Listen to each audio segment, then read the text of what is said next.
Ici Yannick Cash et bienvenue sur Deck Tech sur Piger c'est gagné. Et aujourd'hui, vous vous demandez probablement comment on fait pour jouer au jeu Magic the Gathering.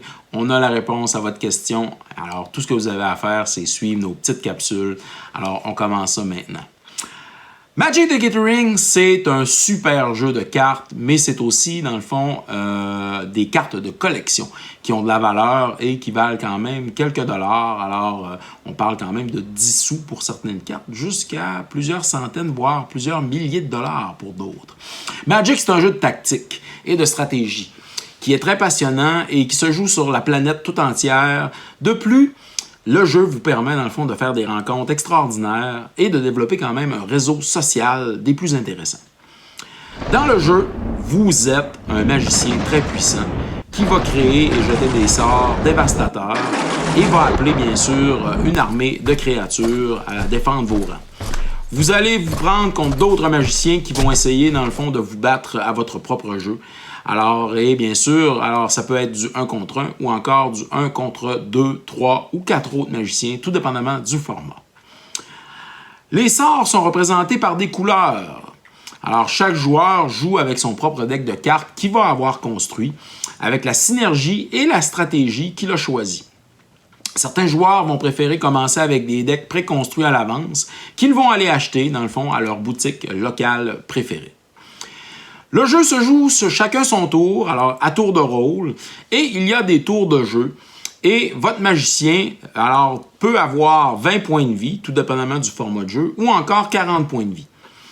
Le but, bien sûr, c'est de faire descendre les points de vie des autres magiciens à 0 pour gagner la partie. Chaque partie est différente et elle n'est jamais pareille d'une compétition à l'autre. Chaque joueur va jouer ses sorts pour essayer de battre les autres magiciens. Dans Magic, il y a 5 couleurs. Alors, le rouge, le bleu, le blanc, le noir et le vert. Le rouge, alors, est une couleur, dans le fond, qui est liée, bien sûr, au feu, à la passion, à la vitesse, à l'agressivité et à des grosses créatures, bien sûr, comme les dragons.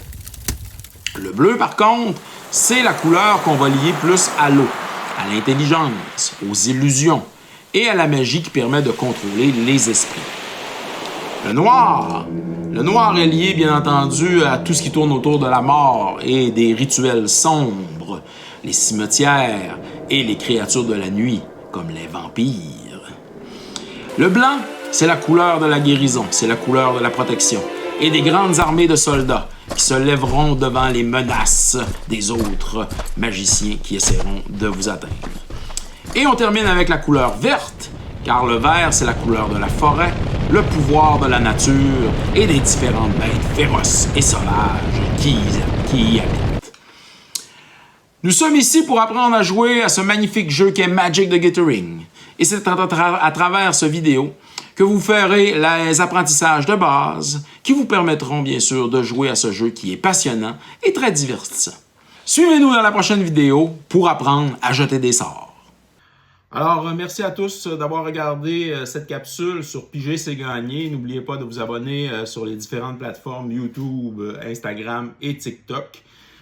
Car vous pouvez courir la chance, bien entendu, sur Piger c'est gagné, de remporter quelques prix. Ça peut toujours être plus payant de participer, de commenter, bien sûr, et de nous donner aussi votre appréciation de la chaîne. Alors, merci à tous d'être là. On se revoit dans une autre capsule de Piger c'est gagné.